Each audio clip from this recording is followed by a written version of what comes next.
Hello and welcome. I'm Antonina Antosha and you are watching Head to Head with UATV. Today we're talking about the cooperation between Ukraine and India. Diplomatic relations between two countries were established over 25 years ago in 1992, and India was a true friend of Ukraine ever since. Over a dozen bilateral agreements have been signed between India and Ukraine. Among them, for instance, agreements on cooperation in science and technology and cooperation in space research. High-tech aside, Ukrainians also love and cherish Indian ancient culture. So today we're honored to welcome in our studio Mr. Manoj Kumar Bharti, an ambassador of India in Ukraine. Hello, and thank you so much for finding time and coming here. Hello. It's very nice to be with you and with your audience. Thank you. So 25 years of bilateral relationship, that is a very, very long time. How would you see the improvement of this relationship? How much the relationships have improved and what kind of projects have emerged that India and Ukraine could be particularly proud of? You rightly said in your introduction that India and Ukraine have been close friends. It is not only since independence, but even before that, India had a very close interaction with the land of Ukraine. After independence, we have more than actually 25 agreements in different fields, in commercial, consular, cultural, and many other fields. Even space. Even space and science and technology. Let me give you the present-day scenario of India-Ukraine relationship, and you will come to know what is the improvement that we have had. Today, bilateral trade with Ukraine and India is around $2.8 billion, which makes India the 9th largest trading partner for Ukraine. But out of this figure, Ukraine exports to India nearly $2.3 billion worth of goods. From that point of view, India is the 5th largest export destination for Ukraine. And if you see these two figures, you will see that Ukraine has a trade surplus of nearly $1.67 billion over India. And from that point of view, India is the second most important country for Ukraine, because apart from India, the largest trade surplus that Ukraine has is only with Egypt. But bilateral trade with Egypt is much less than bilateral trade with India. So basically it shows that India is already a very significant trade partner for Ukraine. Very few people realize this. And people may not also know that India is the largest recipient of sunflower oil from Ukraine. India imports nearly $2 billion worth of sunflower oil.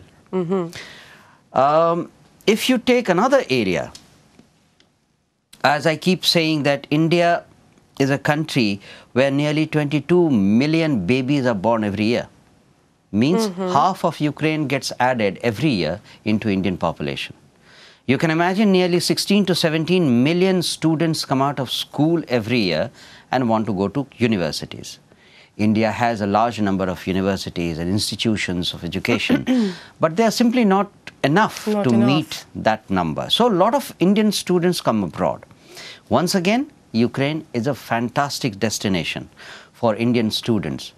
When I came here in 2015, there were 5,600 Indian students studying here.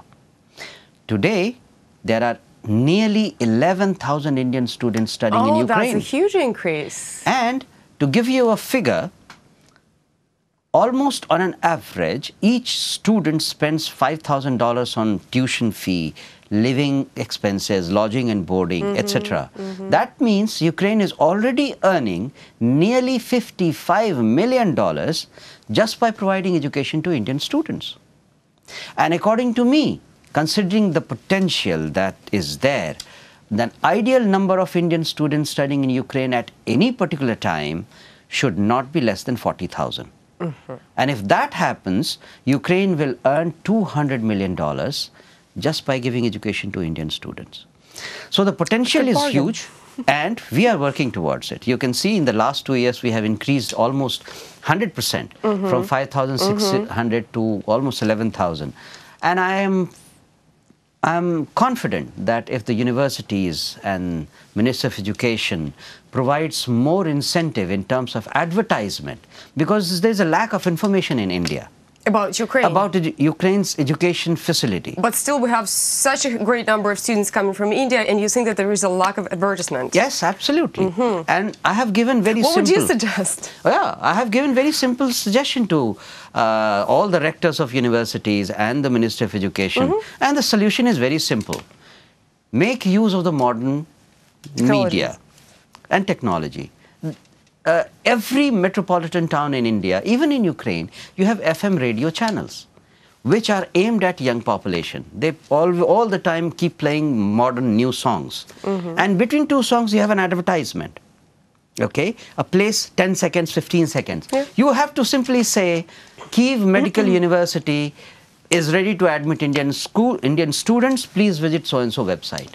You have to advertise the website because very few students and their parents know about such wonderful institutions in Ukraine. Well, hopefully, the ministers you've turned to will pay attention to your beautiful advice and take up to it. I hope so. And the third, I will like to speak also about trade further, because apart from sunflower oil, we have found a new product which has a huge potential. And the potential is in pulses. Almost every Indian mostly eats vegetarian food. Right. And for vegetarians, the most important source of protein are pulses, beans and pulses.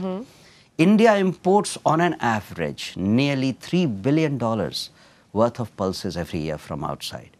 And almost half of it comes from Ukraine. Canada. Oh. So my How much does that come from Ukraine? Very little. So my point was, you have a better agricultural land than Canada, better agricultural climate than Canada. You are less than half the distance from India than Canada. Why not Ukraine? Ukraine should look at Indian market and start producing pulses aimed at Indian market. $3 billion worth of money is waiting for you to exploit. My point is, India is a very good source of, I would say, earning and exploitation by people in Ukraine. And the advantage is, it is a win-win situation for both of us. If more students from India come here and get education, we are giving good quality education to our young people. Ukraine earns foreign exchange. If we are able to buy pulses from Ukraine, we get pulses, you get the export. So in all the examples that I have given you, basically it is a win-win situation for India and Ukraine. That just sounded so wonderful. But exports, education, and other areas, and tourism, other areas that Ukraine and India actually cooperate in is not all. Ukraine also has love for something that's been born and raised and pampered in India, and I'm talking about yoga. And if I might say, I've picked up yoga classes recently, and it is really, really, really popular in Ukraine for several years now. And there's going to be Yoga Day coming really soon, which is celebrated on June 21st. Could you dwell on that a little bit? First of all, yoga itself and how people in Ukraine are geared towards yoga. I find there is a great similarity in the emotions and feelings that people in Ukraine have with the people of India. Right, because first of all, yoga is not just physical exercises, it's a state of mind. Absolutely. That's what I've learned. Absolutely.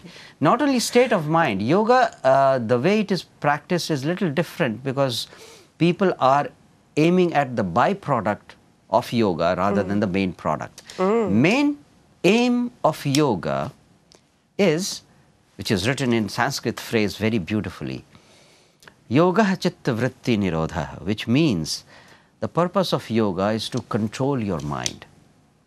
If you see, in modern day, almost every problem originates in your mind. That's true. If your mind is under your control, you will take care of almost every problem, either psychological, physical, or work-related. There's a very good example. Somebody came to a yogi and said, "So I am very distressed at my job. I am earning huge amount of money, but I am very, very distressed. I am always, in tension." The yogi said, "So okay, so then take away your job." He said, "No, no, no, I want my job." So the issue is you want your job, but your mind is not able to run that job for you in a peaceful manner. So the problem is neither with the job nor with the boss, it is with you, your mind. with your mind. If you can control your mind, everything will be fine. The other way to look at yoga is, the moment you buy an electronic instrument or any instrument, you need an instruction manual, how to run that machine. Of course. Your body is the most complicated machine generated ever on earth. Do you have an instruction manual for your body? No. How to run your body in the most efficient manner? Yoga provides you that instruction manual. That is so beautiful. Do you have that written in your book? Because I want to enlighten our audience that Mr. Ambassador has a book that he has written. It's called Understanding Indian Philosophy Through Modern Science. And Mr. Ambassador, would you please tell us what's in the book? We started talking about yoga.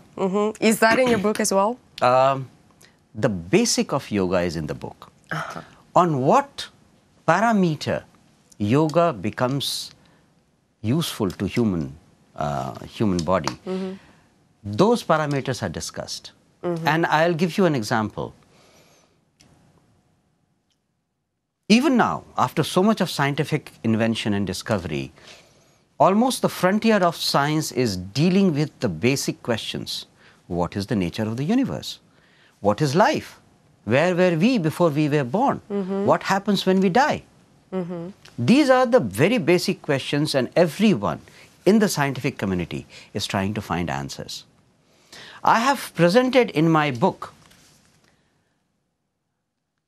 the fact that Indian philosophy provided all these answers a long time ago. A long time ago, nearly 7,000 years ago. Oh, please, go on. There are evidences written in this book, various evidences. Some of them are factual, which you can read and understand, like Indian astrology, which 7,000 years ago could find the exact location of each of these planets circulating around sun. How did they do it? There is a shlok, there is a hymn in Veda which says that we pray to Lord Sun, which travels at a speed of 2,202 yojan in half a nimish. If you convert this figure into kilometers per second, you get the speed of light.